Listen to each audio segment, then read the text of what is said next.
It is with heartfelt joy that I would like to introduce the next chapter of our parish history by announcing the Build Our Future, Serve Our Past campaign. We are at a critical point where we as Catholics need to examine who we are as church and the areas where we are lacking.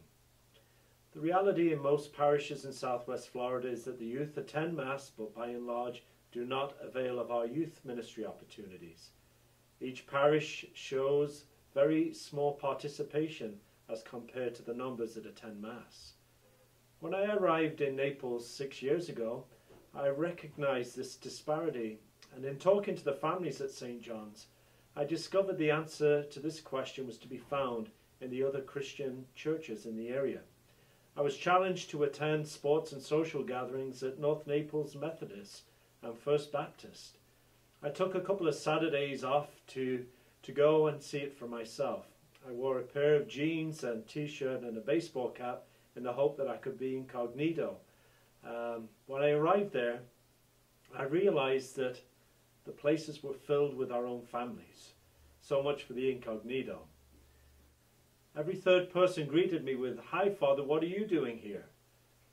Coming away from these experiences, I knew in my heart that as a pastor of the Catholic Church, I need to address the hungers that are present in our young people and their families. I felt in some way that the church at this moment in time in southwest Florida is doing a very poor job in addressing the needs of our families.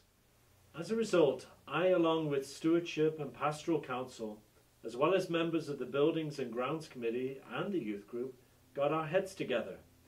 We started to create a vision, and so it was here that the idea of the Life Centre was born.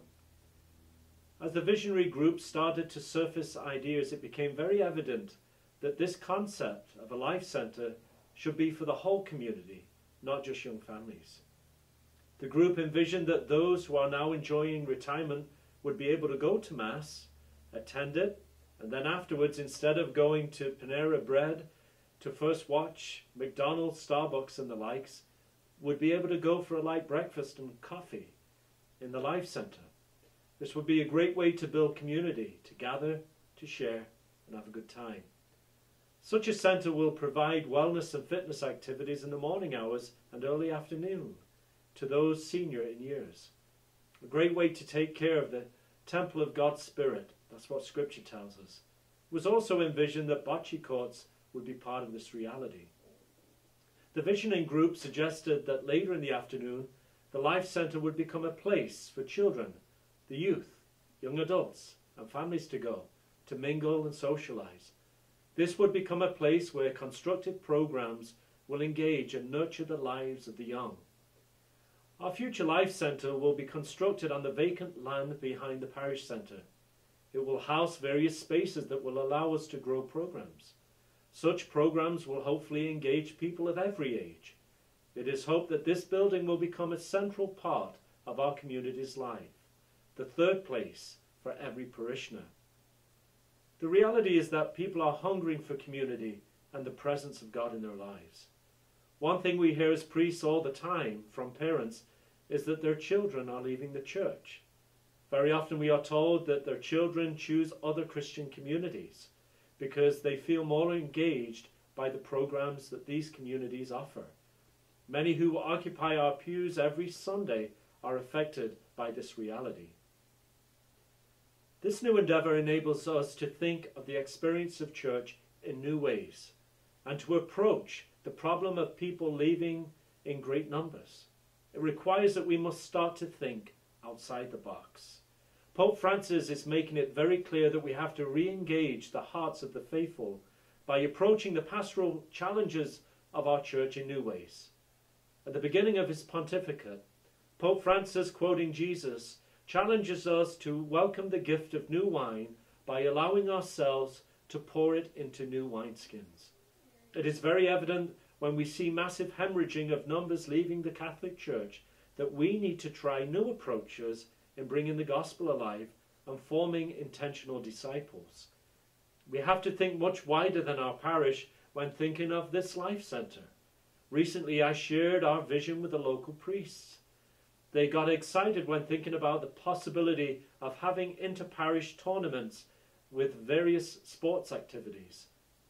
We all agreed that this could become the place where Catholics could congregate with like-minded people. And not only that, this life centre could be the third place for ecumenical activity, as well as with non-Christian young people. We could come together, we could play sports, and we could find a common ground. The possibilities are endless. This centre would be an environment in which all people can share life together through positive interaction. It is hoped that once this building is erected and the programs start running, that more people will join and, more importantly, will desire to know more about God from the great witness that they receive from the parishioners here at St. John's. The Building Our Future, Serve Our Past campaign will run for a three-year period. The Life Centre project will cost $8 million, which will include construction and ongoing maintenance of the building in years to come. In addition, we hope to raise an additional $6 million to address the needs of existing buildings and other needs of the ministry of the parish for future. For example, the church roof and the roof of the parish centre will soon need to be replaced, as well as our ongoing challenges that we've found with such buildings. The campaign committee felt very strongly that we should attempt to raise $14 million in our fundraising efforts so the parish will remain strong for years to come.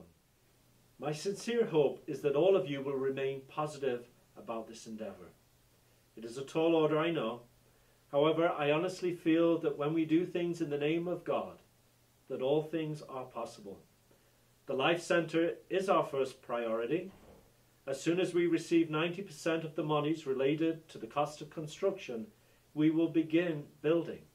Once this building is a reality, my prayer is that this third place becomes a centre for life for you, your children, and your children's children. In this way, we will build our future and serve our past.